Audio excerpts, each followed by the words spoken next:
Buenas tardes, este es el quinto encuentro, si no me equivoco, del grupo de lectura y estudio del Capital, dirigido a militantes, organizado por Vida y Socialismo. Hoy vamos a continuar con el apartado de la forma del valor. Vamos a volver al índice del tomo 1 del Capital. Estuvimos trabajando este apartado 3 del capítulo 1, la forma simple del valor, la forma total o desplegada, la forma general, y hasta ahí habíamos llegado. Creo que no habíamos alcanzado a tocar la forma dinero, y hoy vamos a abordar el cuarto apartado, el último del capítulo 1, dedicado a la mercancía, y que es el famoso apartado del fetichismo de la mercancía y su secreto. Si llegamos, encararemos el capítulo 2, el proceso de intercambio, donde ya no se relacionan mercancías, sino que aparecen los poseedores de mercancías que las llevan al mercado para que las mercancías se vinculen. Y aquí teníamos el índice simplificado. Vimos que en la forma simple teníamos dos polos, la forma relativa y la forma equivalente. Eran analizados su contenido y su carácter cuantitativo. En la forma total se repetía el análisis, pero en un nivel de riqueza conceptual mayor, a punto tal que, si vemos el índice, tenemos la aparición en el apartado A de la forma relativa de valor y la forma equivalente, y cuando vuelven a aparecer en el apartado B, la forma relativa es la forma relativa de valor desplegada, porque corresponde a la forma desplegada de valor, y la forma equivalente es la forma particular de equivalente. Estas modificaciones terminológicas indican, señalan el incremento de la riqueza conceptual, el aumento de densidad de los conceptos, de las categorías que se van desarrollando en la argumentación. Los esquemas y las ecuaciones que presenta el texto, habíamos visto que para la forma simple tenemos dos mercancías cualesquiera. Esta es su fórmula, su ecuación. X mercancía A es igual a Y mercancía B, o X mercancía A vale Y mercancía B, es decir, una cantidad determinada de mercancía A vale una cantidad determinada de mercancía B, y que podíamos resumir también este esquema diciendo que la forma simple de valor es una mercancía en posición de relativa y una mercancía en posición de equivalente. Cuando pasamos a la forma total o desplegada, ya tenemos una mercancía en posición de relativa y muchas mercancías en posición de equivalente, muchas mercancías particulares, por eso se llama forma particular de equivalente, y esta forma total y desplegada, que puede pensarse en resumen como una relativa y muchas equivalentes, todas las equivalentes del mundo de las mercancías, de hecho, como vimos en el encuentro pasado. En la forma general, que es la C, tenemos ese mismo esquema, pero invertido, donde el mundo de las mercancías se refiere a una sola de esas mercancías como su equivalente general. Entonces tenemos un montón de relativas, todas las mercancías en posición de relativa, todas las mercancías del mundo de las mercancías, refiriéndose a una sola que excluye de su propio conjunto de mercancías y se refiere a una sola de esas mercancías como mercancía equivalente, y que a partir de aquí se convierte en equivalente general. El equivalente general se transiciona a la forma dinero, y Hasta ahí habíamos llegado al encuentro pasado. En la forma dinero, dice el texto, que de la forma simple de la forma 1, que es la forma simple, a la forma 2, que es la forma desplegada, hay cambios esenciales. La forma de equivalente general es una forma de valor en general. Puede adoptarla, por consiguiente, cualquier mercancía. Por otra parte, una mercancía solo se encuentra en la forma de equivalente general, que es la forma 3, porque todas las demás mercancías la han separado de sí mismas en calidad de equivalentes y en la medida en que ello haya ocurrido. Y tan solo a partir del instante en que esa separación se circunscribe definitivamente a una clase específica de mercancías, la forma relativa unitaria de valor propia del mundo de las mercancías adquiere consistencia objetiva y vigencia social general. La clase específica de mercancías con cuya forma natural se fusiona socialmente la forma de equivalente deviene mercancía dineraria o funciona como dinero. Es decir, esa mercancía específica a la que se refieren todas las demás mercancías como equivalente general, deviene o funciona como dinero. Llega a ser su función social específica y por lo tanto su monopolio social desempeñar dentro del mundo de las mercancías el papel de equivalente general.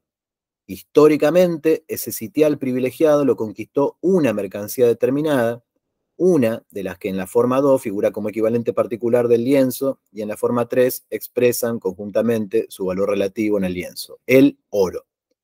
Por consiguiente, si en la forma 3 reemplazamos la mercancía lienzo por la mercancía oro, tendremos lo siguiente. Y repite el esquema que vimos recién y simplemente saca de acá el lienzo, que era la mercancía particular a la que se referían todas las demás como su equivalente general, y coloca el oro,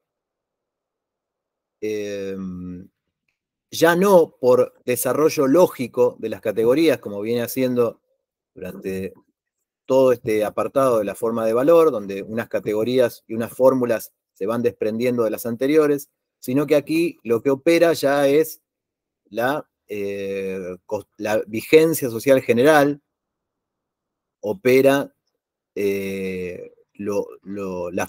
esta fusión social ocurre históricamente que el oro se convierte en esa, eh, en esa forma de dinero, en el equivalente general de las demás mercancías.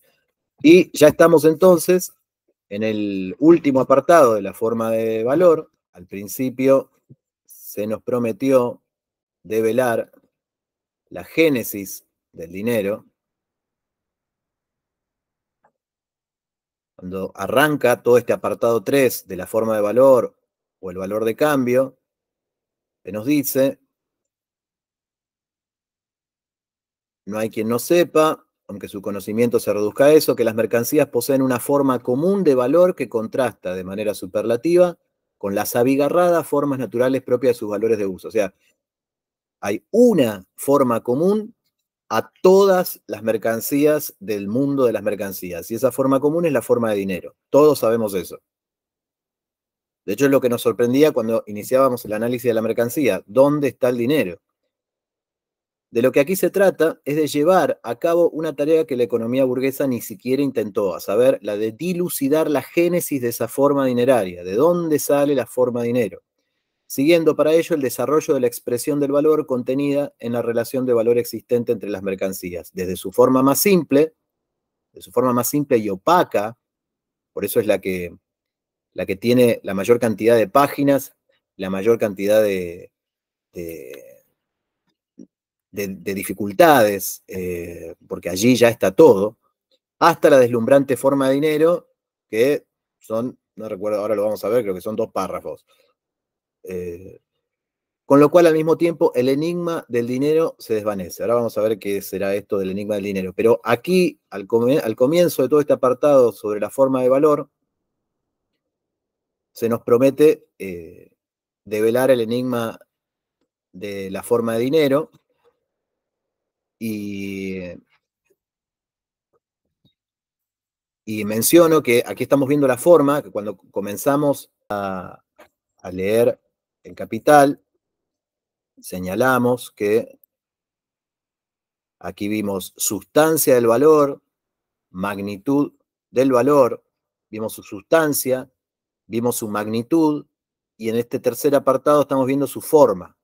Sustancia, magnitud y forma del valor son 3 caracteres, o 3 contenidos, si queremos llamarlo así, del valor, sustancia, magnitud y forma, que están siendo analizados de manera muy puntillosa, pero menciono y resalto estos 3 términos, sustancia, magnitud y forma, para que nos ayude a guiarnos, a tener un mapa de lo que estuvo pasando hasta aquí, en todas estas páginas que, como anunció Marx en el prólogo, son las más difíciles del libro.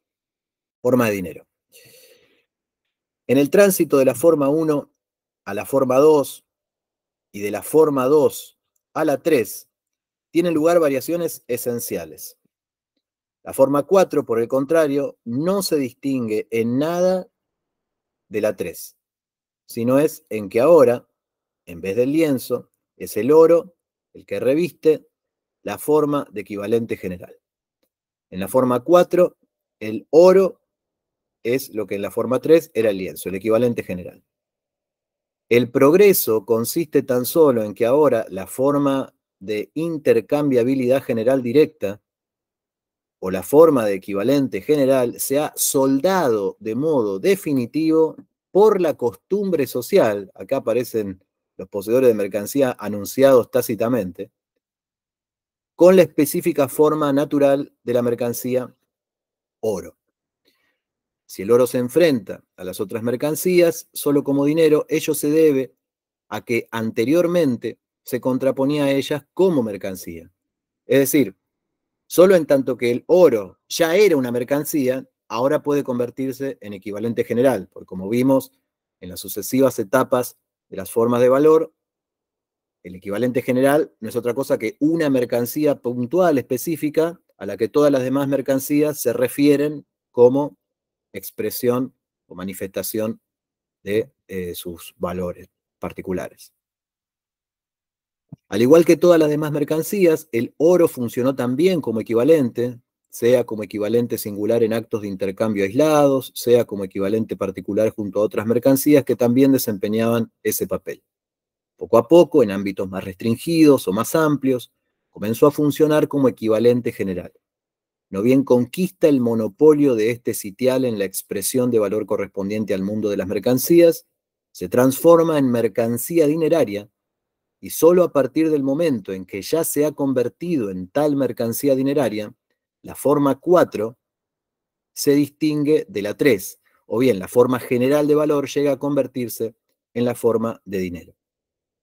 La expresión relativa simple del valor de una mercancía, por ejemplo el lienzo, en la mercancía que ya funciona como mercancía dineraria, por ejemplo el oro, es la forma de precio. La forma de precio, en el caso del lienzo, será por consiguiente 20 varas de lienzo valen 2 onzas de oro. O bien, si la denominación monetaria de 2 onzas de oro es 2 libras esterlinas, 20 varas de lienzo equivalen o valen 2 libras esterlinas. La dificultad que presenta el concepto de la forma de dinero se reduce a comprender la forma de equivalente general, o sea, la forma general de valor. Esto es, la forma 3.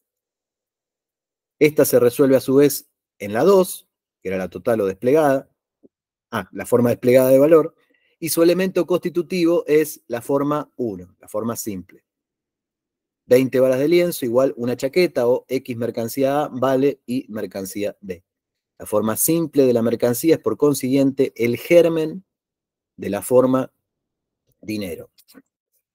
Dice el texto que acabamos de leer, de la forma simple a la forma desplegada hay cambios esenciales.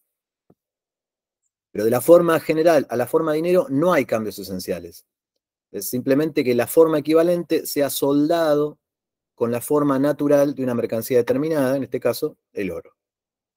Entonces, el desarrollo conceptual no histórico que vimos, de la forma simple a la forma total y de la forma total a la forma general, ese desarrollo conceptual da paso de la forma 3 a la forma 4 a la costumbre social, a la acción de los poseedores de mercancía para producir el tránsito de la forma general a la forma dinero.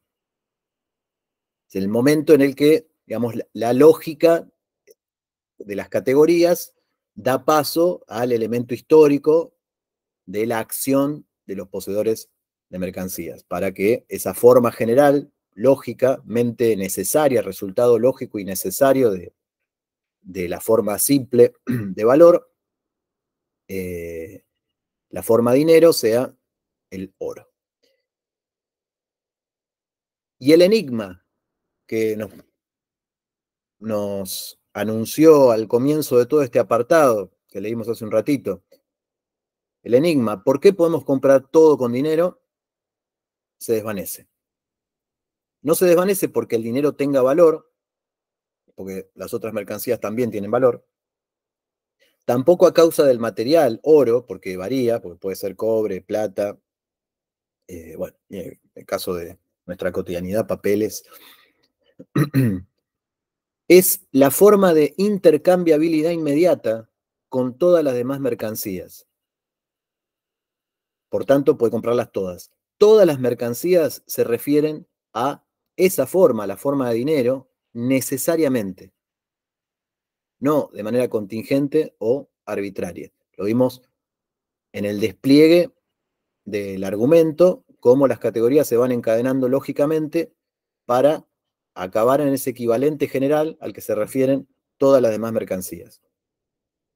Y acá me gustaría poder leer lo que puse acá, pero a ver si puedo mover esta. Ah, sí, puedo mover esto.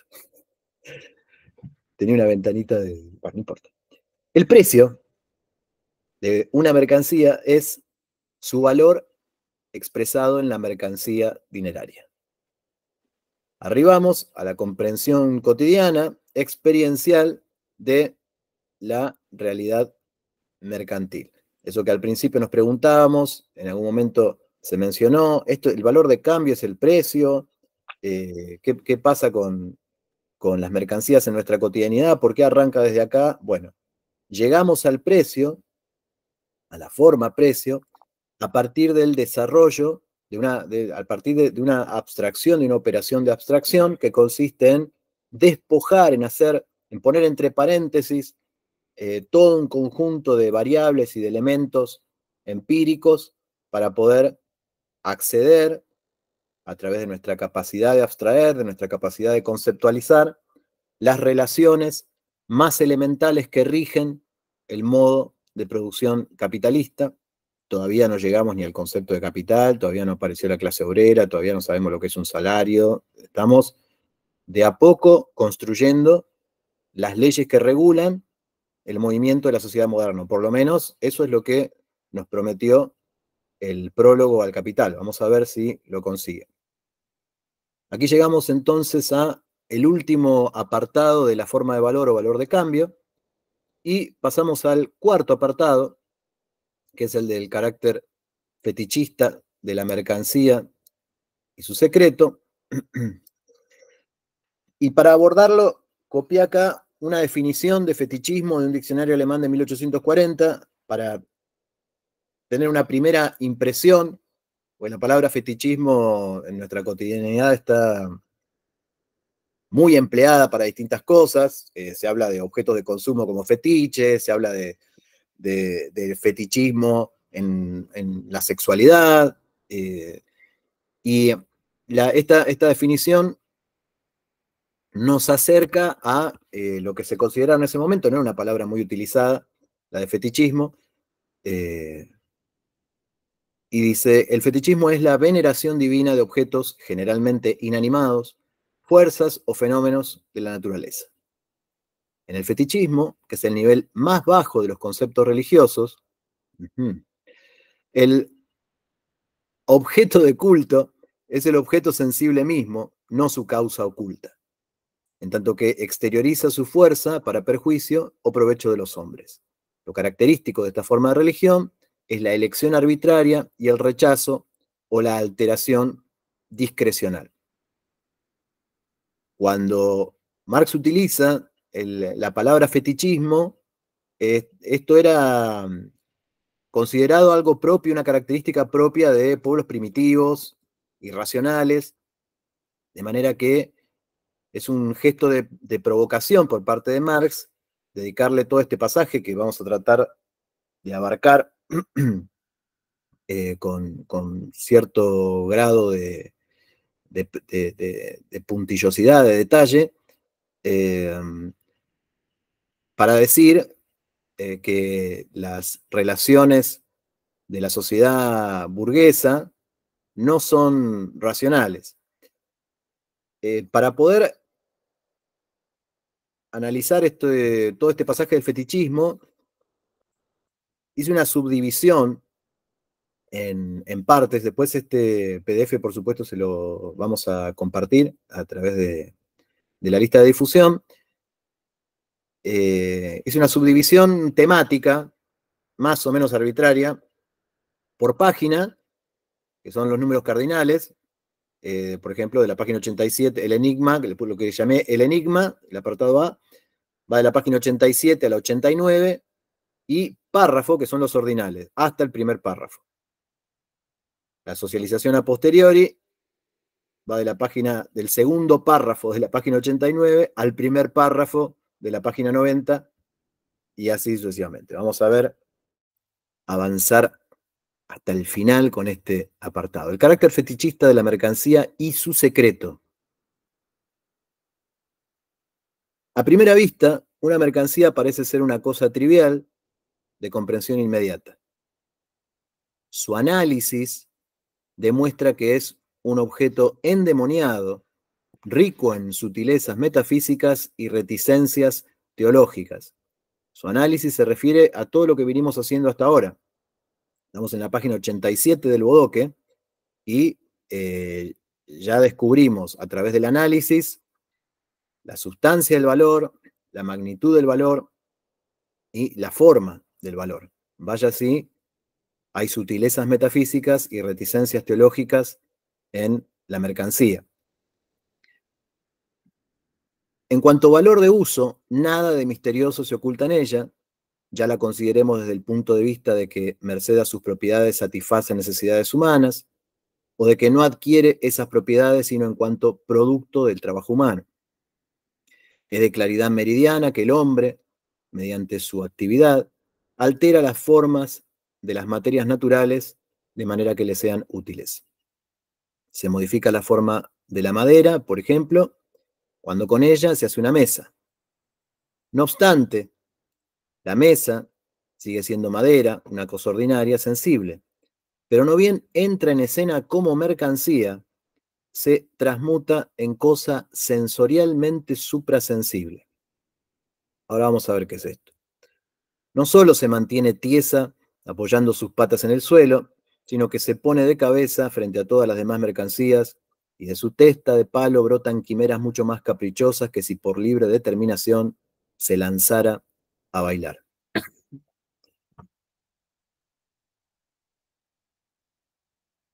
La mercancía, en tanto valor de uso, no presenta ningún misterio,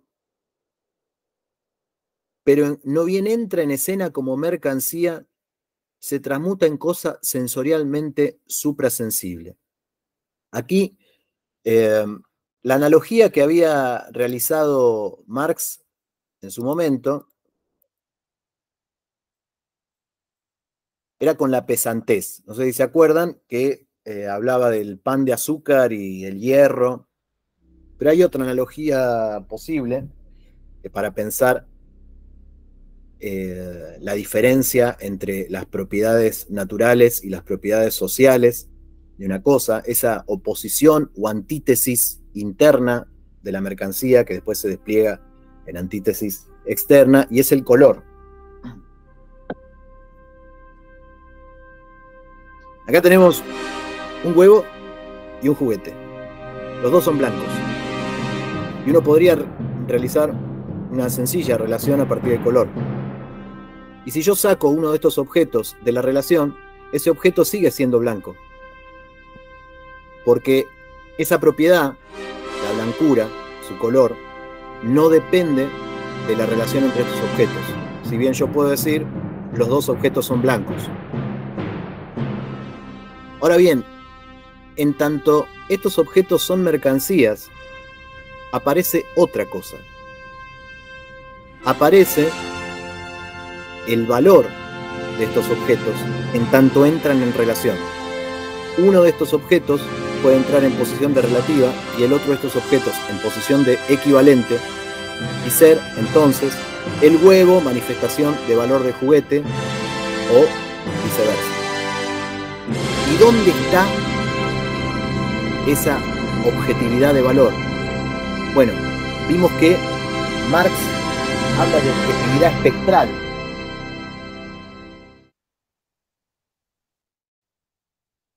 Vamos a ver ahora qué otros términos, qué otras palabras utiliza para calificar la objetividad de valor que emerge en la relación de intercambio. Cosa sensorialmente suprasensible, es decir, en tanto objeto de uso es sensorial, pero en tanto valor, en tanto encarna una relación social, es suprasensible. El carácter místico de la mercancía, aquí ya descartamos que el valor de uso nos permita resolver el enigma de la mercancía. El carácter místico de la mercancía no deriva, por lo tanto, de su valor de uso. Tampoco proviene del contenido de las determinaciones de valor. En primer término, porque por diferentes que sean los trabajos útiles o actividades productivas, constituye una verdad desde el punto de vista fisiológico que se trata de funciones del organismo humano y que todas esas funciones, sean cuales fueren su contenido y su forma, son en esencia gasto de cerebro, nervio, músculo, órgano sensorio, etcétera, humanos. En segundo lugar, y en lo tocante a lo que sirve de fundamento para determinar las magnitudes de valor, esto es, a la duración de aquel gasto o a la cantidad de trabajo, es posible distinguir hasta sensorialmente la cantidad de trabajo de su calidad. En todos los tipos de sociedades, necesariamente hubo de interesar al hombre el tiempo de trabajo que insume la producción de los medios de subsistencia, aunque ese interés no fuera uniforme. En todo este pasaje que estamos leyendo, Marx está descartando posibles respuestas al enigma de la mercancía. No es valor de uso, no es la sustancia, ahora está diciendo no es la magnitud, no es la duración del trabajo gastado en realizar esa mercancía. Finalmente, tan pronto como los hombres trabajan unos para otros, su trabajo adquiere también una forma social. ¿De dónde brota entonces el carácter enigmático que distingue al producto del trabajo no bien asume la forma de mercancía? Obviamente, de esta forma misma. La igualdad de los trabajos humanos adopta la forma material de la igual objetividad de valor de los productos del trabajo.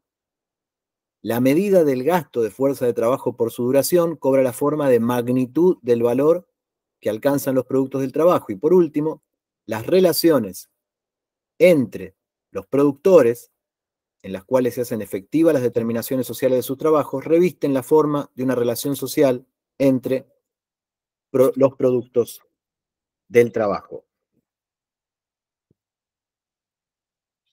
Dicho en otros términos, está aquí revisando las determinaciones del contenido del valor, que son la sustancia, la magnitud y la forma. En cuanto a la sustancia, en toda sociedad hay que trabajar, es decir, hay gasto de cerebro, músculo y nervio. En toda sociedad uno podría decir, o por lo menos el texto lo presenta así, como que eso es ahistórico. Lo que no es ahistórico sino que es propio de una forma específica de sociedad, aquella donde predomina la producción de mercancías, los trabajos se igualan en trabajo abstractamente humano. Eso en cuanto a la sustancia. En cuanto a la magnitud, en toda sociedad hay un interés por la duración del trabajo. Hay una nota al pie allí de los antiguos germanos. Entre los antiguos germanos, la extensión de un morgen de tierra se calculaba por el trabajo de una jornada, etcétera, ¿no? Donde da un ejemplo histórico de cómo en toda sociedad hay una preocupación, un interés por la duración del gasto de trabajo en obtener los valores de uso. Pero solo en condiciones capitalistas, ese tiempo,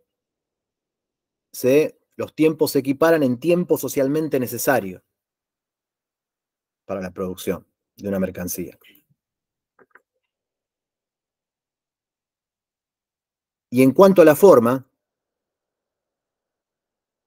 y aquí estamos, volvemos al texto, lo misterioso de la forma mercantil consiste sencillamente, pues, en que la misma refleja ante los hombres el carácter social de su propio trabajo como caracteres objetivos inherentes a los productos del trabajo, como propiedades sociales naturales de dichas cosas, y por ende, en que también refleja la relación social que media entre los productores y el trabajo global, como una relación social entre los objetos existente al margen de los productores.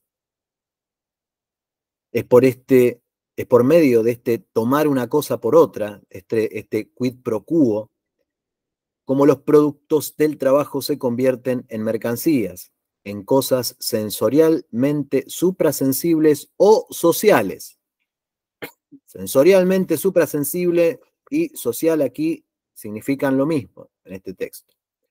De modo análogo, la impresión luminosa de una cosa sobre el nervio óptico no se presenta como excitación subjetiva de ese nervio, sino como una forma objetiva de una cosa situada fuera del ojo. Nosotros vemos los objetos, no percibimos cómo el nervio óptico es afectado por la excitación luminosa de los objetos. De esa misma manera es que vemos las mercancías y no vemos por qué se presentan de esa manera.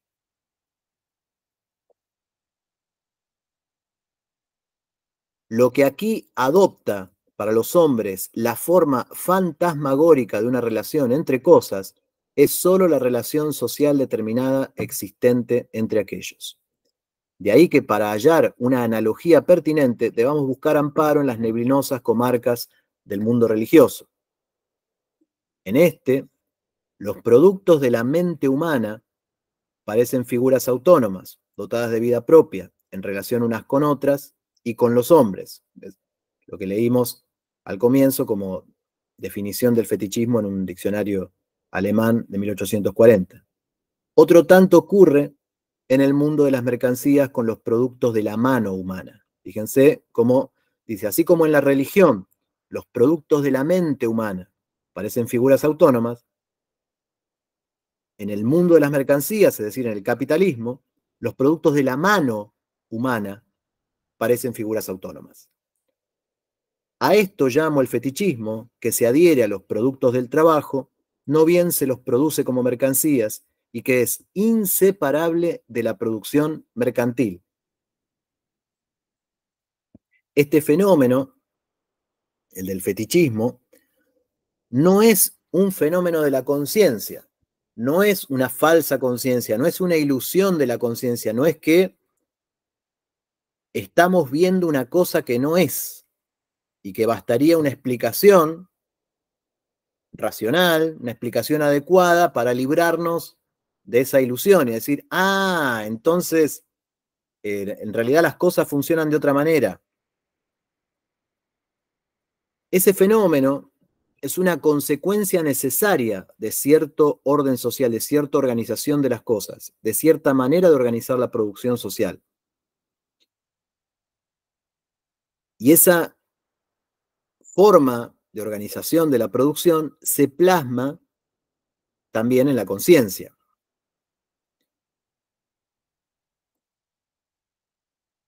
De manera que para hacer desaparecer el fenómeno del fetichismo, no basta con explicación, no basta con entender cómo funciona.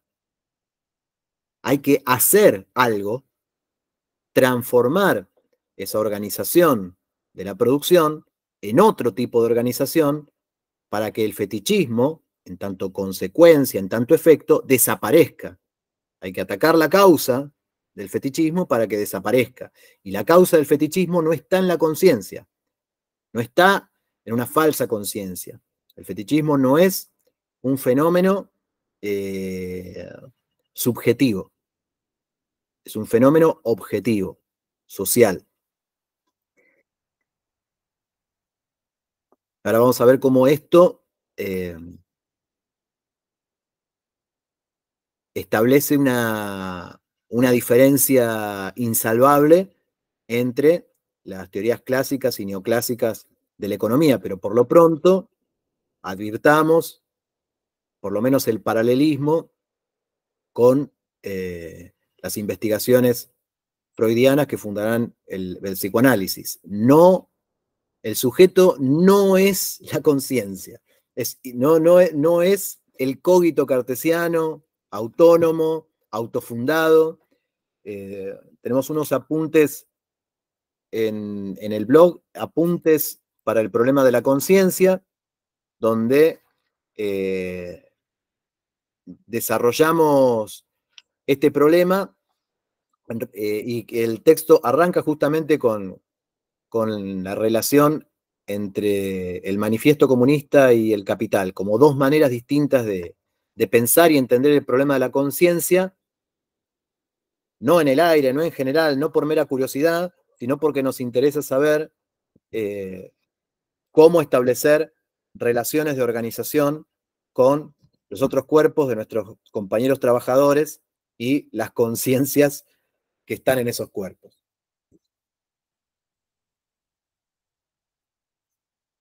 Continuamos con el texto. Llegamos a lo que llamo partecita B, o apartado B, donde corté el texto, y acá aparece un tema que se llama socialización a posteriori, y ahora vemos qué es lo de la socialización a posteriori. Este carácter fetichista del mundo de las mercancías se origina... perdón, hasta acá, ¿cómo vamos? Bien, bien. Lo único me perdí un poquito la última partecita de la relación con Freud. Bueno, no, era solo una mención indirecta. Ese carácter fetichista del mundo de las mercancías se origina, como el análisis precedente lo ha demostrado, en la peculiar índole social del trabajo que produce mercancías.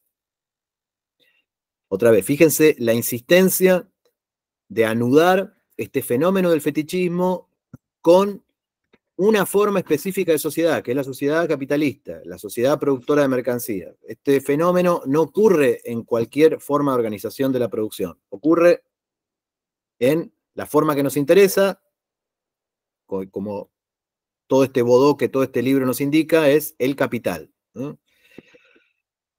Si los objetos para el uso se convierten en mercancías, ello se debe únicamente a que son productos de trabajos privados ejercidos independientemente los unos de los otros. Repito, si los objetos para el uso se convierten en mercancías, ello se debe únicamente a que son productos de trabajos privados ejercidos independientemente los unos de los otros. Esos trabajos no están previamente coordinados.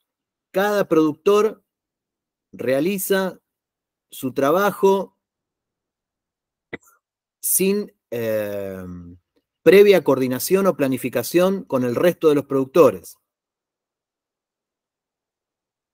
Y aquí no tenemos que pensar simplemente en artesanos construyendo mesas y sillas, sino que hay que pensar en empresas burguesas, cómo producen, ¿no? Cuando hablamos de productores, lo que predomina y lo que mueve la sociedad en que vivimos no son los artesanos, sino que es la gran industria.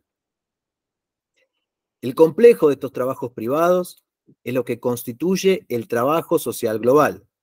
Como los productores no entran en contacto social hasta que intercambian los productos de su trabajo, los atributos específicamente sociales de esos trabajos privados no se manifiestan sino en el marco de dicho intercambio. O en otras palabras, de hecho, los trabajos privados no alcanzan realidad como partes del trabajo social en su conjunto, sino por medio de las relaciones que el intercambio establece entre los productos del trabajo y a través de los mismos entre los productores. A estos, a los productores, por ende, las relaciones sociales entre sus trabajos privados se les ponen de manifiesto como lo que son, vale decir, no como relaciones directamente sociales trabadas entre las personas mismas en sus trabajos, sino por el contrario, como relaciones propias de cosas entre las personas y relaciones sociales entre las cosas. Es decir, los trabajos individuales no son inmediatamente sociales. Es decir, no es que en el momento en el que se realiza la producción de las mercancías se está previendo cuál es la necesidad de que se fabriquen o se produzcan esas mercancías. Se calcula, pero se calcula de manera privada e independiente, sin coordinación con el conjunto social. De manera que los trabajos privados no alcanzan realidad como partes del trabajo social en su conjunto, sino por medio de las relaciones que el intercambio establece. Recién en el intercambio se ve si eso que se fabricó obtiene validación social o no obtiene validación social, porque no fue previamente coordinado, planificado, previsto, sino que cada productor de manera independiente con respecto a los demás productores produjo una cantidad determinada de mercancías X para ver qué onda. En esto, acá reside el carácter anárquico del capitalismo, su carácter irracional, digamos, en la ausencia de planificación social de los trabajos en sentido global, ¿no? En sentido de totalidad social. Es solo en su intercambio donde los productos del trabajo adquieren una objetividad de valor, socialmente uniforme, separada de su objetividad de uso, sensorialmente diversa. Detengámonos en esta oración. Es solo en su intercambio donde los productos del trabajo adquieren objetividad de valor, y esto es lo que estuvimos viendo en todas las páginas precedentes. La única manera de que una mercancía diga su valor es a través de otra mercancía. De manera que únicamente en el intercambio los productos del trabajo adquieren objetividad de valor. Vamos a saber cuánto valen solo en el momento de intercambio. Y esa objetividad va a ser socialmente uniforme, porque ya vimos que hay un equivalente general que expresa la equiparación de todos los productos del trabajo, de todos los trabajos, etc. Separada de su objetividad de uso, es decir, una objetividad de valor separada del valor de uso, que es sensorialmente diversa. El hierro es sensorialmente diverso del trigo, el trigo es sensorialmente diverso del chocolate, el chocolate del oro, etc. Pero en cuanto a valores, son socialmente uniformes.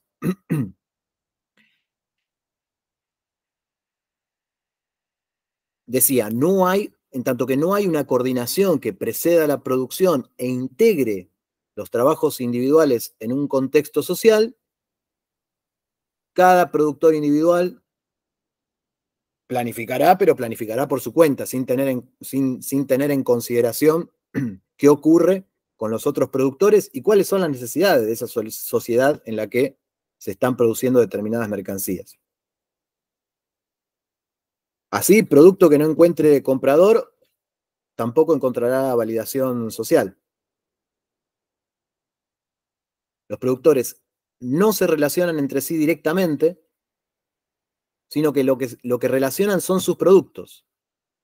Es decir, como en la sociedad capitalista lo que predomina es el intercambio, no son los productores los que se relacionan directamente planificando la producción, sino que llevan sus productos al intercambio y lo que se relaciona directamente son los productos.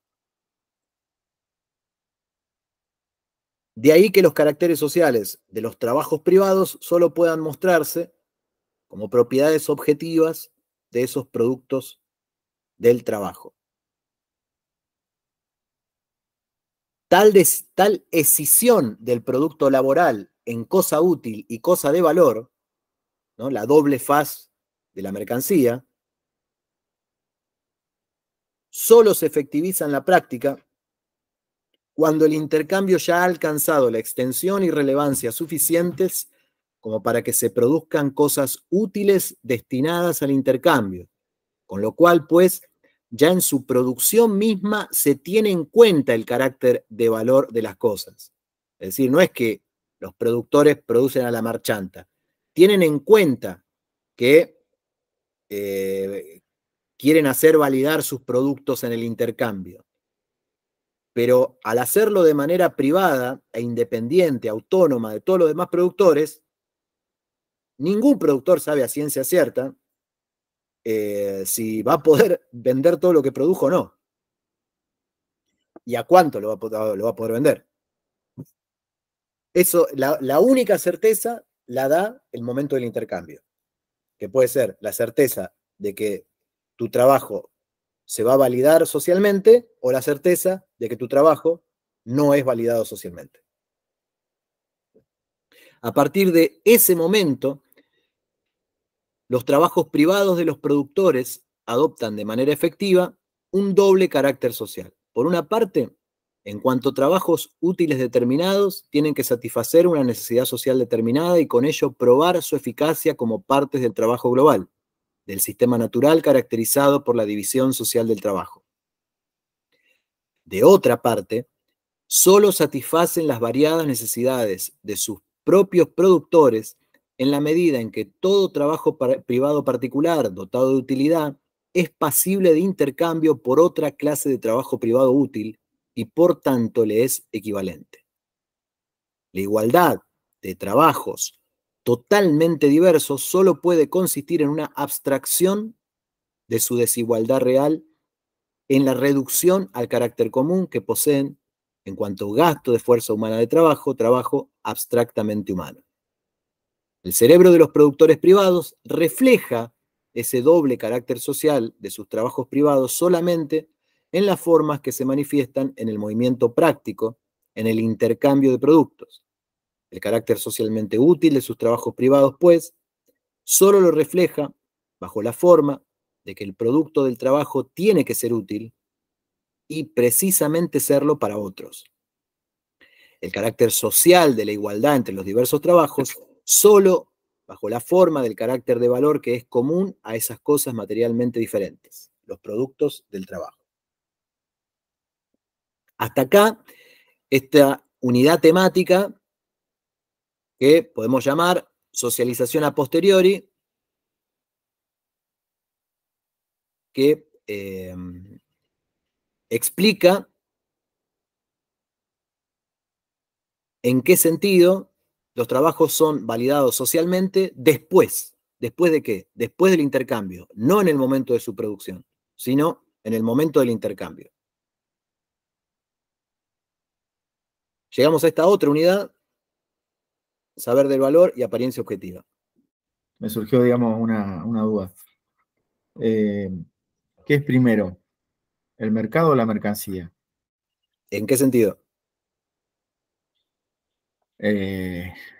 No me sale expresarlo de otra manera, digamos. ¿Qué es lo que existe primero? ¿El mercado? Claro. ¿Al lugar a la existencia de la mercancía? Históricamente, te diría más que... Bueno, vamos a llegar históricamente, eso vamos a llegar en el capítulo de la acumulación originaria. Dale. Pero acá estamos pensando el problema en términos simultáneos. Por eso el grueso de la argumentación es una argumentación lógica, no histórica. Si aparecen momentos históricos en las notas al pie o en algún pasaje que ahora vamos a ver, que permite ilustrar indicios de la sociedad capitalista en las sociedades precapitalistas, están solo a modo de ilustrar eso, indicios, aclarar alguna idea. Pero el grueso de toda esta argumentación es lógica, de manera que tenemos que pensar todas las relaciones dadas de manera simultánea, no cronológica. No es que primero hay una cosa y después la otra. Vale, dale. Por consiguiente, el que los hombres relacionen entre sí como valores los productos de su trabajo no se debe al hecho de que tales cosas cuenten para ellos como meras envolturas materiales de trabajo homogéneamente humano. A la inversa, al equiparar entre sí en el cambio, o sea, en el intercambio, como valores sus productos heterogéneos, equiparan recíprocamente sus diversos trabajos como trabajo humano. No lo saben, pero lo hacen. El valor, en consecuencia, no lleva escrito en la frente lo que es. Entonces, este pasaje refuerza una idea que recorre buena parte de todas las páginas que estuvimos leyendo, es que la equiparación de los trabajos no es un presupuesto subjetivo, es un resultado objetivo de la forma de organización de la producción. Y acá hay una diferencia fundamental con la economía clásica y neoclásica, que siempre presuponen agentes, actores económicos, que prevén, que calculan, que son conscientes de las acciones que llevan a cabo. Marx, en su crítica de la economía política, recordemos ese es el subtítulo de todo este libro, la crítica de la economía política, lo que hace no es simplemente señalar lagunas o errores de la ciencia de la economía política, sino presentar otro terreno, formular el problema de otra manera, y es decir, que acá hay un movimiento objetivo de las relaciones sociales que impone determinadas acciones a los agentes, que impone determinados intereses. Y otra vez, podríamos decir, no son los sujetos su conciencia, sino que están siendo los sujetos sujetados por relaciones objetivas. Por eso dice aquí, el valor no lleva escrito en la frente lo que es, por el contrario, transforma todo producto del trabajo en un jeroglífico social. Más adelante, los hombres procuran descifrar el sentido del jeroglífico, desentrañar el misterio de su propio producto social, ya que la determinación de los objetos para el uso como valores es producto social suyo a igual título que el lenguaje. El descubrimiento científico ulterior de que los productos del trabajo, en la medida en que son valores, constituyen meras expresiones con el carácter de cosas del trabajo humano empleado en su producción, inaugura una época en la historia de la evolución humana, pero en modo alguno desvanece la apariencia de objetividad que envuelve a los atributos sociales del trabajo. Un hecho que solo tiene vigencia para esa forma particular de producción, para la producción de mercancías, a saber, que el carácter específicamente social de los trabajos privados independientes consiste en su igualdad en cuanto a trabajo humano y asume la forma del carácter de valor de los productos del trabajo, tanto antes como después de aquel descubrimiento se presenta como igualmente definitivo ante quienes están inmersos en las relaciones de la producción de mercancías, así como la descomposición del aire en sus elementos por parte de la ciencia deja incambiada la forma del aire en cuanto forma de un cuerpo físico. Aquí lo que está diciendo es, la ciencia descubrió el trabajo humano detrás del valor, pero eso no modificó las relaciones sociales. De hecho, fueron naturalizadas como si la historia hubiera terminado allí. Se asumen las relaciones sociales capitalistas, tanto en la época en la que Marx escribe eso, como en el presente que nos toca vivir, como si como si no fuera histórico, o como si la historia hubiese terminado aquí, en la sociedad que produce mercancías. Bien, pasamos a esta otra unidad temática, movimiento autonomizado. Lo que interesa ante todo en la práctica a quienes intercambian mercancías es saber cuánto producto ajeno obtendrán por el producto propio. En qué proporciones, pues, se intercambiarán los productos. ¿No bien esas proporciones, al madurar, llegan a adquirir cierta fijeza consagrada por el uso, parecen deber su origen a la naturaleza de los productos del trabajo, de manera que, por ejemplo, una tonelada de hierro y 2 onzas de oro valen lo mismo, tal como una libra de oro y una libra de hierro pesan igual por más que difieran sus propiedades físicas y químicas.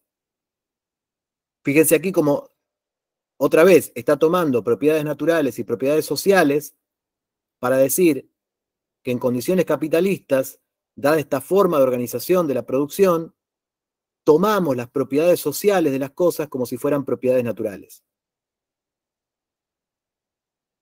De la misma manera que decimos que una tonelada de hierro y 2 onzas de oro valen lo mismo, decimos que una libra de oro y una libra de hierro pesan lo mismo.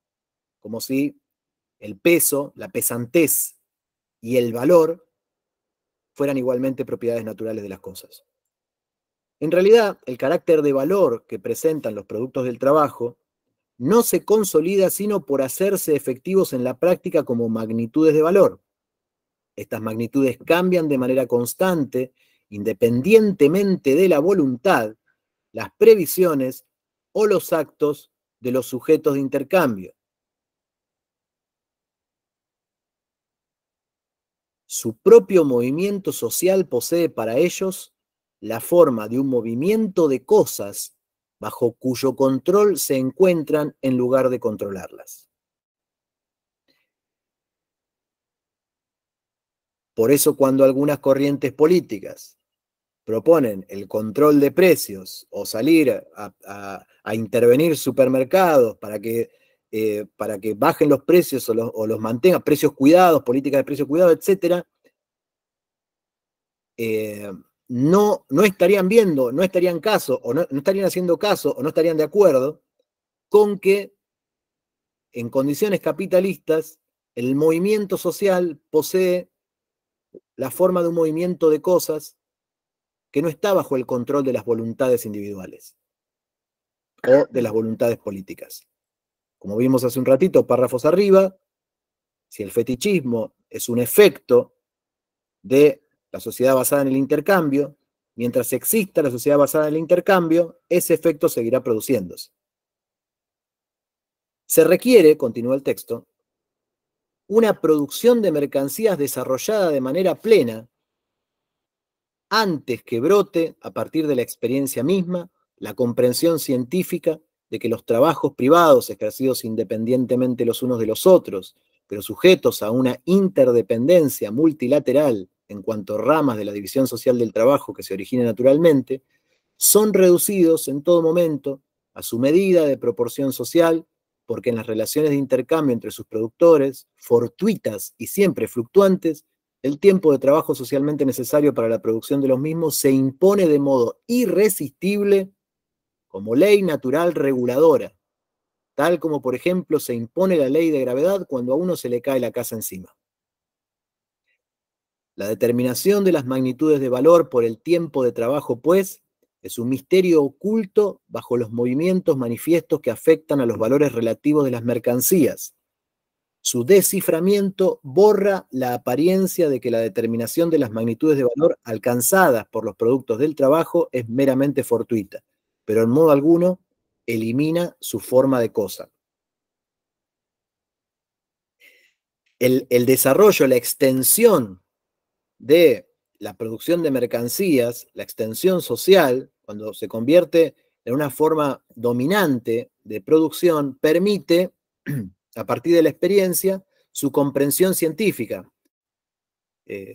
Vimos con el caso de Aristóteles que, dado el tipo de organización social en la que Aristóteles vivía, en donde el trabajo estaba limitado a una determinada porción de la sociedad, a los esclavos, Aristóteles no tenía manera de crear, inventar, ver la categoría de valor, porque en esa sociedad las relaciones no estaban lo suficientemente desarrolladas como para que esa categoría se hiciera visible, captable por la inteligencia. Acá estamos en esa misma lógica, en esa misma manera de pensar la relación entre las ideas y las relaciones sociales. No vienen primero las ideas y después las relaciones sociales. Primero hay relaciones sociales y después, gracias a la comprensión científica, aparecen ideas, conceptos, categorías que nos permiten ordenar, inteligir, captar esas formas de relacionarnos socialmente.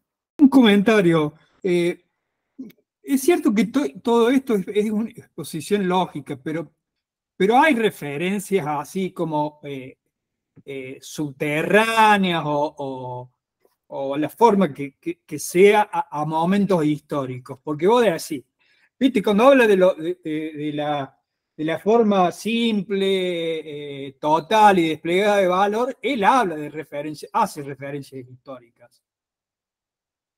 O a momentos en los que, o a formas determinadas de intercambio.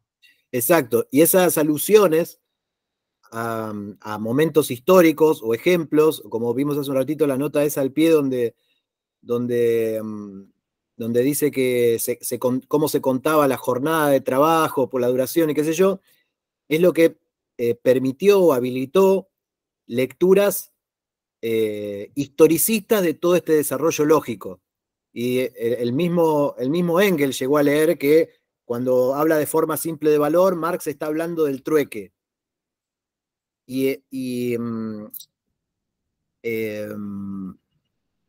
Se desprenden no solo dos maneras distintas de entender el texto, sino dos maneras distintas de analizar el capitalismo. Si pensamos que Marx, que arrancó diciendo, vamos a analizar la sociedad capitalista, cuando habla de forma de valor, está hablando de una forma de valor ahistórica o que trasciende todos los momentos históricos, y entonces la forma simple es válida para el trueque en el momento de las sociedades primitivas.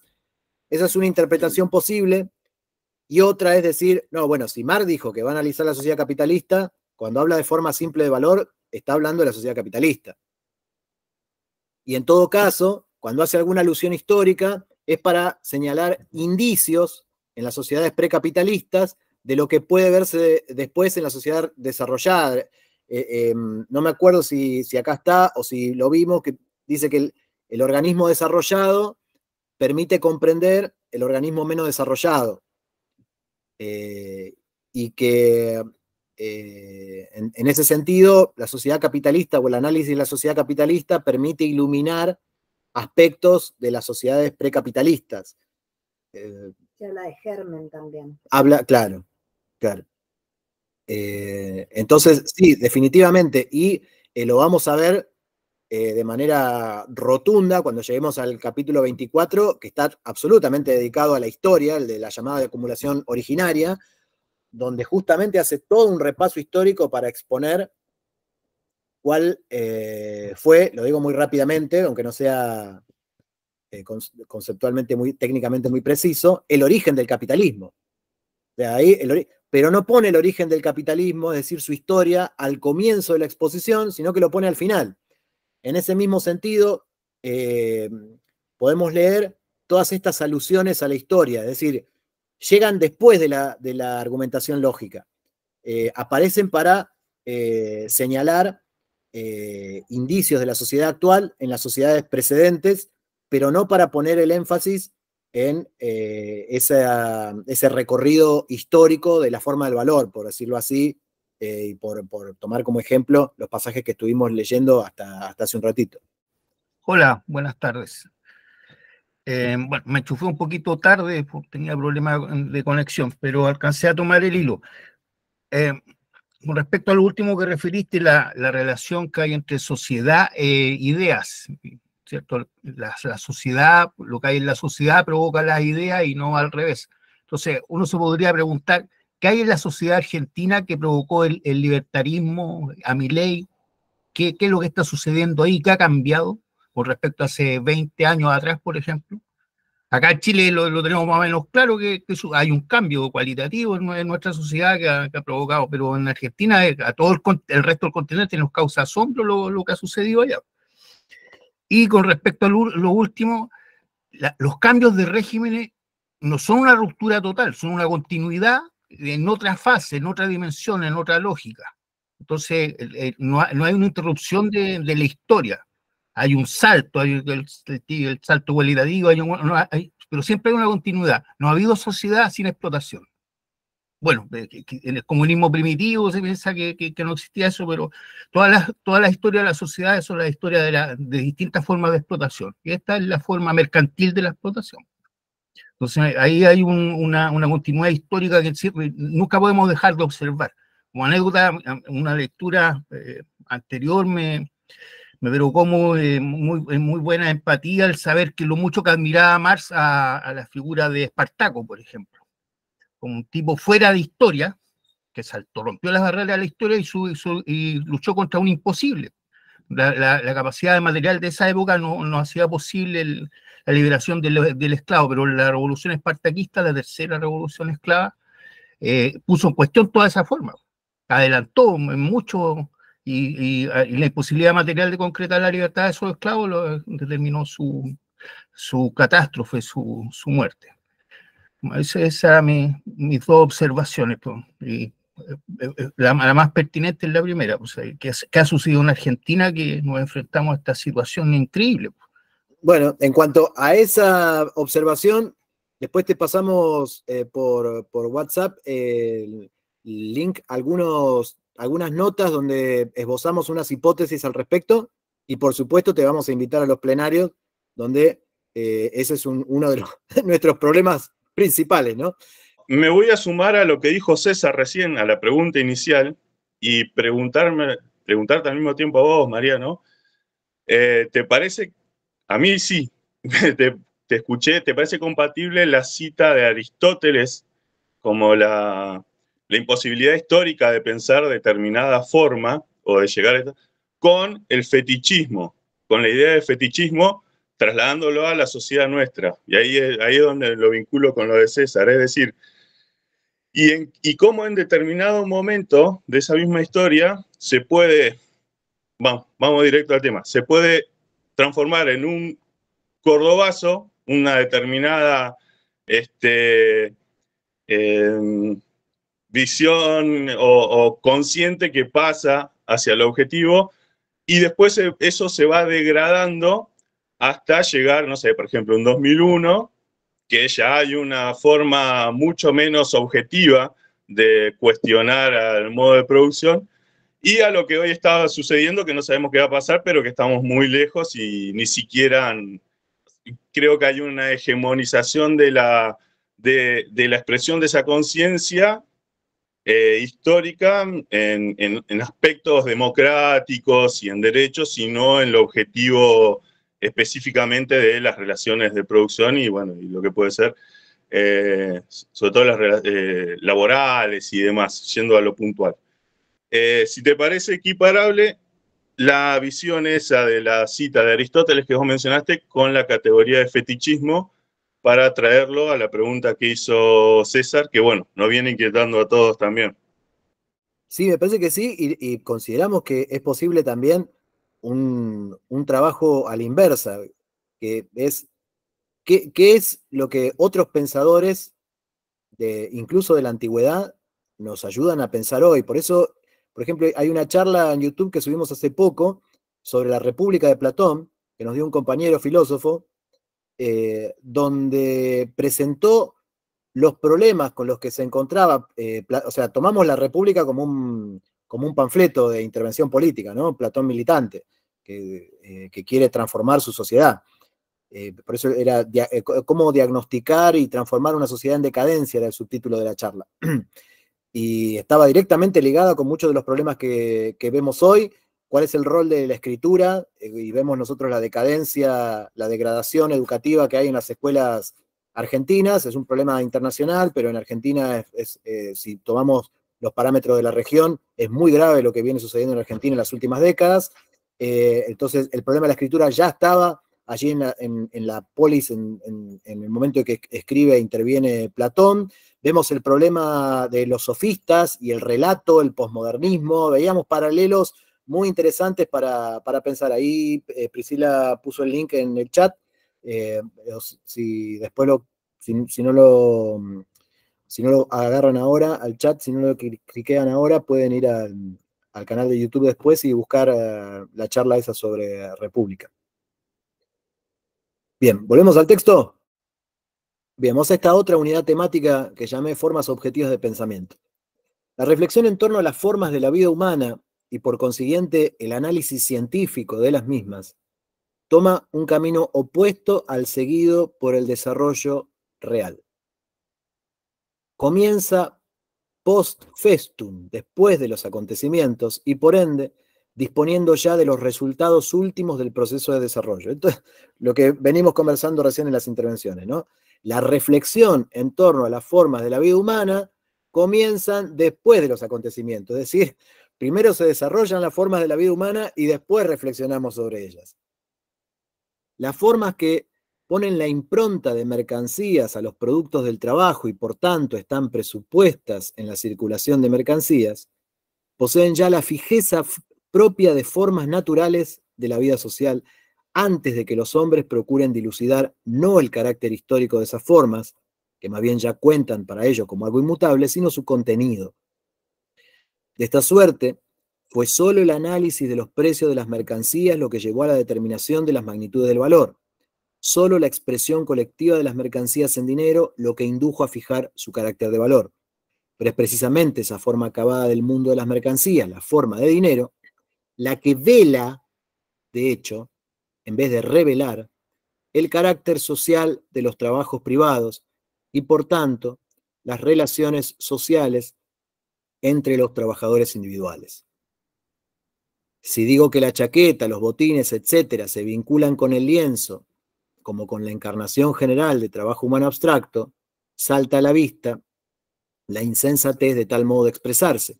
Pero cuando los productores de chaqueta, botines, etcétera, refieren esas mercancías al lienzo, o al oro y la plata, lo que en nada modifica la cosa, como equivalente general, la relación entre sus trabajos privados y el trabajo social en su conjunto se les presenta exactamente bajo esa forma insensata. Formas semejantes constituyen precisamente las categorías de la economía burguesa. Se trata de formas del pensar socialmente válidas y, por tanto, objetivas para las relaciones de producción que caracterizan ese modo de producción social históricamente determinado, la producción de mercancías. Todo el misticismo del mundo de las mercancías, toda la magia y la fantasmagoría que nimban los productos del trabajo fundados en la producción de mercancías, se esfuma de inmediato cuando emprendemos el camino hacia otras formas de producción. En toda esta unidad temática, lo que señala Marx es, en buena medida, una respuesta al intercambio que tuvimos recién, a algunas de las inquietudes del intercambio que tuvimos recién. Cómo se objetivan ciertas formas de pensamiento a partir de ciertas formas de vida humana, de ciertas prácticas sociales, de ciertos modos consolidados de relacionarnos. Para el problema que nos interpela con este libro, a las formas en que se organiza la producción material de la vida. Siguiente unidad temática, anunciadas aquí, ¿no? Otras formas de producción, dice, así que le puse formas sociales no mercantiles. Como la economía política es afecta a las Robinsonadas, se van a venir unas notas al pie bastante extensas, así que si llegamos a esos pasajes de las notas al pie extensas, leemos primero el cuerpo del texto y cuando terminemos volvemos a las notas al pie que son importantes, tanto son los comentarios críticos de Marx a la economía, a la ciencia económica burguesa. Como la economía política es afecta a las Robinsonadas, hagamos primeramente que Robinson comparezca en su isla. Frugal, como lo es ya de condición, tiene sin embargo que satisfacer diversas necesidades y por lo tanto ejecutar trabajos útiles de variada índole. fabricar herramientas, hacer muebles, domesticar llamas, pescar, cazar, etc. De rezos y otras cosas por el estilo no hablemos aquí, porque a nuestro Robinson esas actividades le causan placer y las incluye en sus esparcimientos. Pese a la diversidad de sus funciones productivas, sabe que no son más que distintas formas de actuación del mismo Robinson, es decir, nada más que diferentes modos del trabajo humano. La necesidad misma lo fuerza a distribuir concienzudamente su tiempo entre sus diversas funciones. Que una ocupe más espacio de su actividad global y la otra menos, depende de la mayor o menor dificultad que haya que superar para obtener el efecto útil propuesto. La experiencia se lo inculca y nuestro Robinson, que del naufragio ha salvado el reloj, libro mayor, tinta y pluma, se pone como buen inglés a llevar la contabilidad de sí mismo. Su inventario incluye una nómina de los objetos útiles que él posee, las diversas operaciones requeridas para su producción y, por último, del tiempo de trabajo que, término medio, le insume elaborar determinadas cantidades de esos diversos productos. Todas las relaciones entre Robinson y las cosas que configuran su riqueza creada por él son tan sencillas y transparentes que hasta el mismo señor Max Bird, sin reforzar mucho el magín, podría comprenderlas. Y sin embargo, quedan contenidas en ellas todas las determinaciones esenciales del valor. Trasladémonos ahora de la radiante ínsula de Robinson a la tenebrosa Edad Media europea. En lugar del hombre independiente nos encontramos con que aquí todos están ligados por lazos de dependencia, siervos de la gleba y terratenientes, vasallos y grandes señores, seglares y clérigos. La dependencia personal caracteriza tanto las relaciones sociales en que tiene lugar la producción material como las otras esferas de la vida estructuradas sobre dicha producción. Pero precisamente porque las relaciones personales de dependencia constituyen la base social dada, los trabajos y productos no tienen por qué asumir una forma fantástica diferente de su realidad. Ingresan al mecanismo social en calidad de servicios directos y prestaciones en especie. La forma natural del trabajo, su particularidad, y no, como sobre la base de la producción de mercancías, su generalidad, es lo que aquí constituye la forma directamente social de aquel. La prestación personal servil se mide por el tiempo, tal cual se hace con el trabajo que produce mercancías, pero ningún siervo ignora que se trata de determinada cantidad de su fuerza de trabajo personal gastada por él al servicio de su señor. El diezmo que le entrega al cura es más diáfano que la bendición del clérigo. Sea cual fuere el juicio que nos merezcan las máscaras que aquí se ponen los hombres al desempeñar sus respectivos papeles, el caso es que las relaciones sociales existentes entre las personas en sus trabajos se ponen de manifiesto como sus propias relaciones personales y no aparecen disfrazadas de relaciones sociales entre las cosas, entre los productos del trabajo. Para investigar el trabajo colectivo, vale decir, directamente socializado, no es necesario que nos remontemos a esa forma natural y originaria del mismo que se encuentra en los umbrales históricos de todos los pueblos civilizados. Un ejemplo más accesible nos lo ofrece la industria patriarcal, rural, de una familia campesina que para su propia subsistencia produce cereales, ganado, hilo, lienzo, prendas de vestir, etc. Estas cosas diversas se hacen presentes enfrentándose a la familia en cuanto a productos varios de su trabajo familiar, pero no enfrentándose recíprocamente como mercancías. Los diversos trabajos en que son generados esos productos, cultivar la tierra, criar ganado, hilar, tejer, confeccionar prendas, en su forma natural son funciones sociales, ya que son funciones de la familia y ésta practica su propia división natural del trabajo, al igual que se hace en la producción de mercancías. Las diferencias de sexo y edad, así como las condiciones naturales del trabajo, cambiante con la sucesión de las estaciones, regulan la distribución de éste dentro de la familia y el tiempo de trabajo de los diversos miembros de la misma. Pero aquí, el gasto de fuerzas individuales de trabajo, medido por la duración, se pone de manifiesto desde un primer momento como determinación social de los trabajos mismos, puesto que las fuerzas individuales de trabajo solo actúan desde su origen como órganos de la fuerza de trabajo colectiva de la familia. Tenemos aquí, en estos 3 párrafos, 3 formas distintas de producción. La Robinsonada, la forma de lazo personal entre siervos y señores feudales, y esta suerte de economía familiar en la que cada miembro cumple una función en la división familiar del trabajo. Digamos. Imaginémonos finalmente, para variar, una asociación de hombres libres que trabajen con medios de producción colectivos y empleen conscientemente sus muchas fuerzas de trabajo individuales como una fuerza de trabajo social. Todas las determinaciones del trabajo de Robinson se reiteran aquí, solo que de manera social en vez de individual. Todos los productos de Robinson constituían su producto exclusivamente personal y por tanto directamente objetos de uso para sí mismo. El producto todo de la asociación es un producto social.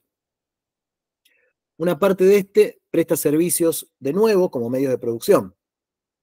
No deja de ser social, pero los miembros de la asociación consumen una parte en calidad de medio de subsistencia. Es necesario, pues, distribuirla entre los mismos. El tipo de distribución variará con el tipo particular del propio organismo social de producción y según el correspondiente nivel histórico de desarrollo de los productores. A los meros efectos de mantener el paralelo con la producción de mercancías, pongamos que la participación de cada productor en los medios de subsistencia esté determinada por su tiempo de trabajo. Por consiguiente, el tiempo de trabajo desempeñaría un papel doble. Su distribución, socialmente planificada, regulará la proporción adecuada entre las varias funciones laborales y las diversas necesidades. Por otra parte, el tiempo de trabajo servirá a la vez como medida de la participación individual del productor en el trabajo común y también, por ende, de la parte individualmente consumible del producto común.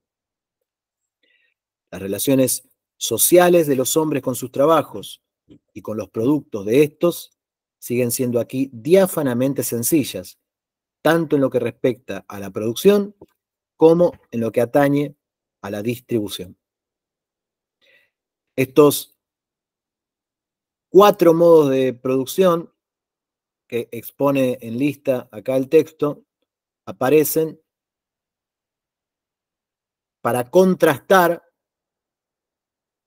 el modo de producción donde predomina la mercancía y reforzar la idea de que el modo de producción capitalista está históricamente determinado y que es de una manera, pero que podría ser de otra.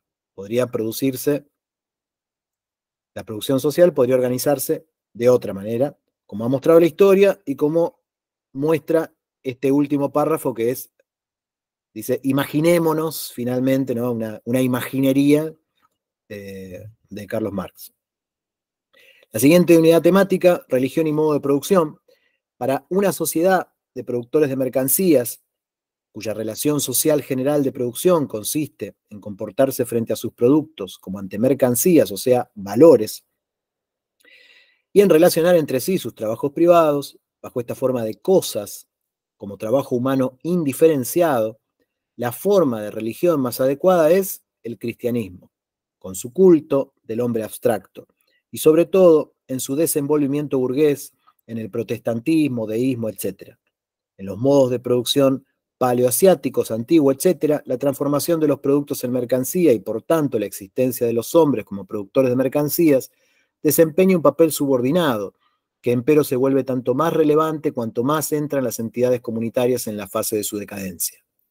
Verdaderos pueblos mercantiles solo existían en los intermundos del orbe antiguo, cual los dioses de Epicuro, o como los judíos en los poros de la sociedad polaca. Esos antiguos organismos sociales de producción son muchísimo más sencillos y transparentes que los burgueses, pero o se fundan en la inmadurez del hombre individual, aún no liberado del cordón umbilical de su conexión natural con otros integrantes del género, o en relaciones directas de dominación y servidumbre. Están condicionados por un bajo nivel de desarrollo de las fuerzas productivas del trabajo y por las relaciones correspondientemente restringidas de los hombres dentro del proceso material de producción de su vida y por tanto entre sí y con la naturaleza. Esta restricción real se refleja de un mundo ideal en el culto a la naturaleza y a las religiones populares de la antigüedad. El reflejo religioso del mundo real únicamente podrá desvanecerse cuando las circunstancias de la vida práctica cotidiana representen para los hombres día a día relaciones diáfanamente racionales entre ellos y con la naturaleza. Repito, el reflejo religioso del mundo real únicamente podrá desvanecerse cuando las circunstancias de la vida práctica cotidiana representen para los hombres día a día relaciones diáfanamente racionales. Es decir, el problema no es el reflejo religioso, no es la religión, sino las causas materiales, prácticas, cotidianas que producen ese efecto religioso, ese reflejo religioso, que hacen necesaria la religión. La figura del proceso social de vida, esto es, del proceso material de producción, solo perderá su místico velo neblinoso cuando, como producto de hombres libremente asociados, estos la hayan sometido a su control planificado y consciente. Para ello, sin embargo, se requiere una base material de la sociedad o una serie de condiciones materiales de existencia, que son a la vez ellas mismas el producto de una prolongada y penosa historia evolutiva.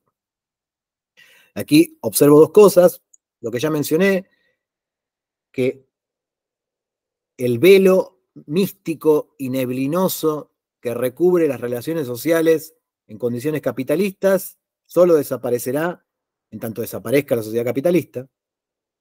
Y la otra observación que realizo es el optimismo y la fe en el sujeto consciente, ¿no? En la posibilidad de un control planificado y consciente total, absoluto. Al parecer, en este texto parece leerse eso, ¿no? Y ahí es donde, si lo volvemos a traer al viejo Freud, diría, cuidado, cuidado. Bueno, diría no, lo dijo. Se puede abolir la propiedad privada de los medios de producción, pero eso no acabará con ciertos inconvenientes que son propios de la estructura del sujeto humano. Ahora bien, terminamos esta unidad temática de religión y modo de producción y comenzamos. Ahora bien, es indudable que la economía política ha analizado, aunque de manera incompleta, el valor y la magnitud de valor y descubierto el contenido oculto en esas formas. Solo que nunca llegó siquiera a plantear la pregunta de por qué ese contenido adopta dicha forma. De por qué, pues, el trabajo se representa en el valor. De a qué se debe que la medida del trabajo conforme a su duración se represente en la magnitud del valor alcanzada por el producto del trabajo. A formas que llevan escrita en la frente su pertenencia a una formación social donde el proceso de producción domina al hombre, en vez de dominar el hombre a ese proceso. La conciencia burguesa de esa economía las tiene por una necesidad natural tan manifiestamente evidente como el trabajo productivo mismo. De ahí que poco más o menos trate a las formas preburguesas del organismo social de producción como a los padres de la Iglesia, a las religiones precristianas. Reitera y refuerza el texto la idea de que el modo de producción social donde predomina la mercancía ha sido creado por los seres humanos, pero como el Dios de las religiones se vuelve contra los religiosos, contra los creyentes, esta formación social, el capitalismo, se objetiva y se aparece como una fuerza extraña y que opera realmente, no ilusoriamente, opera realmente de manera automática, regulando, controlando y determinando las acciones de los poseedores de mercancías. Hasta aquí, no, creí que había terminado el texto. ¿Hasta qué punto Una parte de los economistas se deja encandilar por el fetichismo adherido al mundo de las mercancías o por la apariencia objetiva de las determinaciones sociales del trabajo, nos lo muestra, entre otras cosas, la tediosa e insulsa controversia en torno al papel que desempeñaría la naturaleza en la formación del valor de cambio. Como el valor de cambio es determinada manera social de expresar el trabajo empleado en una cosa, no puede contener más materia natural que, por ejemplo, el curso cambiario. Como la forma de mercancía es la más general y la menos evolucionada de la producción burguesa, a lo cual se debe que aparezca tempranamente, aun cuando no de la misma manera dominante y por tanto característica que adopta en nuestros días, todavía parece relativamente fácil penetrarla revelando su carácter de fetiche. Pero en las formas más concretas se desvanece hasta esa apariencia de sencillez. ¿De dónde proceden entonces las ilusiones del sistema monetarista? Este no veía al oro y la plata en cuanto dinero como representantes de una relación social de producción, sino bajo la forma de objetos naturales adornados de insólitos atributos sociales. Y cuando trata del capital, ¿no se vuelve palpable el fetichismo de la economía moderna? De esa misma economía que dándose importancia mira con engreimiento y desdén al mercantilismo. ¿Hace acaso mucho tiempo que se disipó la ilusión fisiocrática de que la renta del suelo surgía de la tierra y no de la sociedad? Sin embargo, para no anticiparnos, baste aquí con un ejemplo referente a la propia forma de mercancía. Si las mercancías pudieran hablar, lo harían de esta manera. Puede ser que a los hombres les interese nuestro valor de uso. No nos incumbe en cuanto cosas. Lo que nos concierne en cuanto cosas es nuestro valor. Nuestro propio movimiento como cosas mercantiles lo demuestra. Únicamente nos vinculamos entre nosotras en cuanto valores de cambio. Oigamos ahora cómo el economista habla desde el alma de la mercancía. El valor de cambio, es un atributo de las cosas. Las riquezas, valor de uso, un atributo del hombre. El valor, en este sentido, implica necesariamente el intercambio. La riqueza no. La riqueza, valor de uso, es un atributo del hombre. El valor, un atributo de las mercancías. Un hombre o una comunidad son ricos. Una perla o un diamante son valiosos. Una perla o un diamante son valiosos en cuanto tal es perla o diamante. Todas estas son citas de economistas burgueses. Hasta el presente, todavía no hay químico que haya descubierto en la perla o el diamante el valor de cambio. Los descubridores económicos de esa sustancia química, alardeando ante todo de su profundidad crítica, llegan a la conclusión de que el valor de uso de las cosas no depende de sus propiedades como cosas, mientras que por el contrario, su valor les es inherente en cuanto cosas. Lo que los reafirma en esa concepción es la curiosa circunstancia de que el valor de uso de las cosas se realiza para el hombre sin intercambio, o sea, en la relación directa entre la cosa y el hombre, mientras que su valor, por el contrario, solo en el intercambio, o sea, en el proceso social.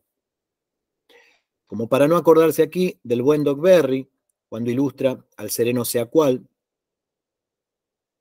ser hombre bien parecido es un don de las circunstancias, pero saber leer y escribir lo es de la naturaleza. ¿Cómo vamos hasta acá? Si cabe por ahí alguna explicación del papel que desempeña la naturaleza en la formación del valor de cambio. Tengo una con respecto al valor de uso, que planteado así como está acá, que se habla de inherente, pero yo pensaba que el valor de uso también de alguna manera se construye socialmente.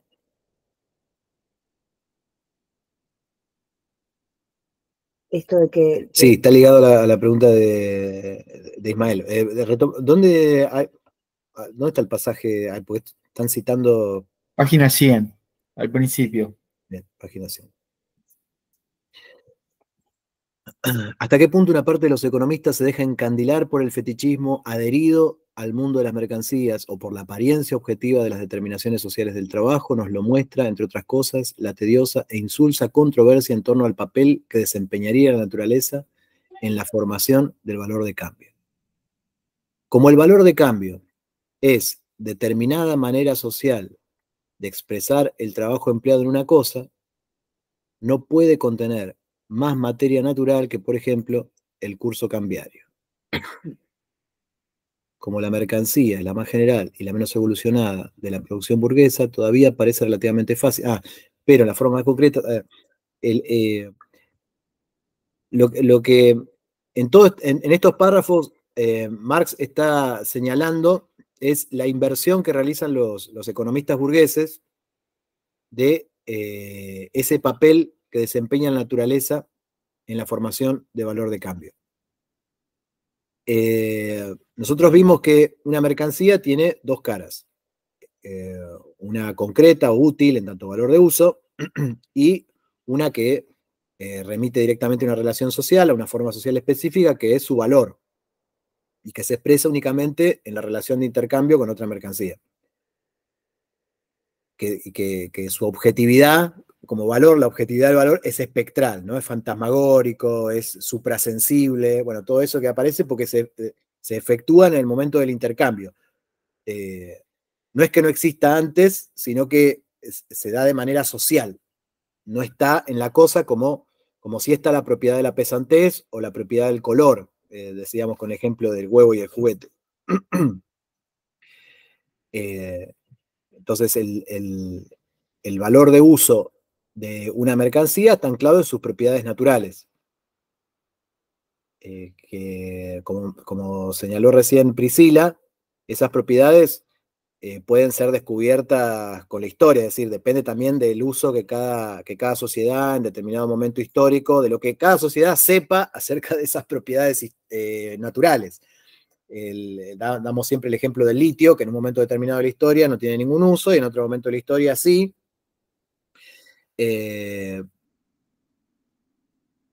Pero en ambos casos, es decir, en el momento en el que el litio tiene alguna utilidad, eso está fundado en sus propiedades naturales. La utilidad del litio, es decir, su valor de uso, está fundado en sus propiedades naturales. Entonces, no es que el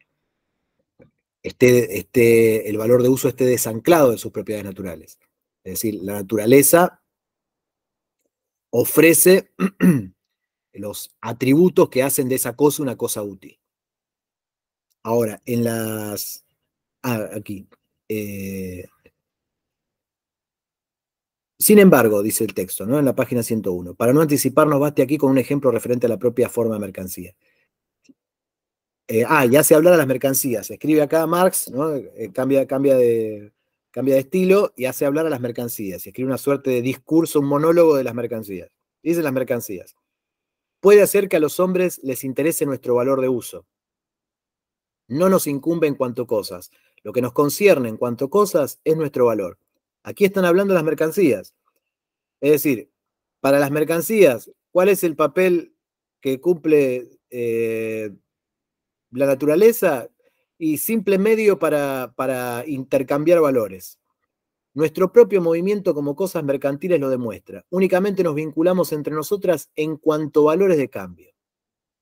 Oigamos cómo el economista habla desde el alma de la mercancía. Y el economista dice, el valor de cambio, es un atributo de las cosas. Fíjense cómo el economista burgués le atribuye objetivamente la propiedad de valor a las cosas, mientras que dice, las riquezas son un atributo del hombre. El valor en este sentido implica necesariamente el intercambio y la riqueza no. La riqueza, valor de uso, es un atributo del hombre, el valor, un atributo de las mercancías. Un hombre o una comunidad son ricos, una perla o un diamante son valiosos. Lo que señala irónicamente Marx es que ni en la perla ni en el diamante se encuentran el valor de cambio. Es decir, el valor de cambio emerge en tanto hay una sociedad productora de mercancías y esas mercancías se establecen relaciones de intercambio entre ellas, entonces una expresa el valor de otra. Pero no hay en la naturaleza valores de cambio. Mientras que en esta frase, una perla o un diamante son valiosos, se da por supuesto que el valor de cambio es una propiedad intrínseca inherente a las cosas. Y Marx dice, no, eso es una característica social de la mercancía. Lo que es inherente a la cosa es su valor de uso, es decir, las propiedades naturales que hacen de una cosa un valor de uso. Pero su valor es una propiedad social. Por eso tiene objetividad espectral, por eso es fantasmagórica, por eso es suprasensible. Porque es una propiedad que solo se pone de manifiesto en la relación de intercambio cuando se encuentra extendido el modo de producción de mercancía. No sé si estoy aclarando algo con esto o estoy oscureciendo más, ustedes me dirán. Sí, yo creo que acá se zanja un poco esta división que creo que había planteado César, una inquietud, una diferencia al respecto en relación a esta oposición entre natural y social. No sé si eran exactamente esos los dos términos, pero acá en la página 90, cuando dice, a partir de ese momento los trabajos privados de los productores adoptan de manera efectiva un doble carácter social. Y ahí está hablando del valor de uso y del valor de cambio, y los ubica los dos, entiendo yo, dentro del carácter social, porque justamente dice esto que decía Mariana recién, o sea, el valor de uso se ancla, está basado en propiedades inherentes, pero tiene un carácter social. Dice, por una parte, en cuanto a trabajos útiles, tienen que satisfacer una necesidad social determinada, y con ello probar su eficacia como partes del trabajo global del sistema natural caracterizado por la división social del trabajo. O sea, entiendo que ahí se acorta un poco esa brecha o ese antagonismo que en algún otro momento del texto había planteado entre natural y social, porque acá está hablando de anclaje en lo natural, pero lo toma como un carácter social también. Eso entiendo yo. Ismael, ¿se aclaró algo con esto? Sí. Bueno, faltando 2 minutos, vamos a dejar aquí esta sesión. Vamos a retomar a partir de las notas al pie. Y vamos a retomar a partir de este problema que se planteó recién. Y vamos a ver las notas al pie que dejamos de lado. Y nos concentraremos en el capítulo 2, que es el del intercambio, donde por fin aparecen los poseedores de mercancías. No sé si estuvieron chusmeando, les recomiendo que sí, que lo lean, no que lo chusmeen. Pero comienza el capítulo 2, proceso de intercambio, comienza con la frase: las mercancías no pueden ir por sí solas al mercado ni intercambiarse ellas mismas. Tenemos pues que volver la mirada hacia sus custodios, los poseedores de mercancías. Así que en el próximo encuentro vamos a ver un momento del análisis que hasta ahora no había sido contemplado, que es la acción de los poseedores de mercancías. César pide si puedes aclarar cuáles son las notas al pie que vamos a retomar el encuentro de hoy. Vamos a retomar la nota al pie 31, que está en la página 97. 31, 32, 33, 31, 32, 33. A partir de este problema bien señalado por Ismael como cuál es el papel que desempeña la naturaleza en la formación del valor de cambio. Vamos a retomar desde ahí, desde ese problema. Y vamos a cerrar este pasaje del fetichismo, este célebre pasaje del fetichismo de la mercancía, con el análisis de las notas al pie, el comentario de las notas al pie.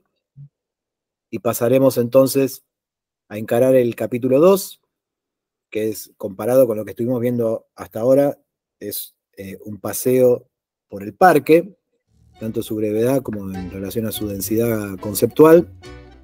Y les pido, sí, que tengan leído el capítulo 3 también. Probablemente no lleguemos en el próximo encuentro, pero cuanto más lectura podamos ir anticipando, mejor, para hacer por 3 razones. Primero, para hacer el ejercicio individual, solitario, de enfrentarse a un texto oscuro. Esa es una experiencia intransmisible. Nunca se entiende todo, siempre se entiende algo. Toda la vida es así. Y hacer ese ejercicio tiene la ventaja con respecto a querer salir a correr una maratón sin haber entrenado. Tiene la ventaja que no nos vamos a romper nada tratando de leer un texto oscuro. En segundo lugar, ayuda a despejar algunas inquietudes que por ahí no podemos resolver acá, como, no sé, una nota al pie que está en el 3er tomo y que remite a la mitología griega, o algún término que uno no conoce y entonces lo googlea y disipamos algunos inconvenientes, inquietudes o dudas que se pueden disipar en lectura solitaria. Y en tercer lugar, ayuda mucho a bajar la ansiedad, porque a veces uno tiene dudas con el texto que se responden a la página siguiente, pero como no lo leyó, esto cómo se resuelve, y a lo mejor está respondido en la página siguiente. Así que pido enfáticamente tener leído el 3er capítulo, aunque en el próximo encuentro vayamos a encarar el capítulo 2. Y siendo ya las 21:03, nos despedimos con el agradecimiento por la participación, el compromiso, la permanencia, la constancia, la atención. Compañeras, compañeros, nos vemos dentro de 2 semanas. Nos vemos. Chao. Feliz día a todos, compañeros. Feliz día de los trabajadores. Gracias. Feliz día de los trabajadores. Gracias, igualmente.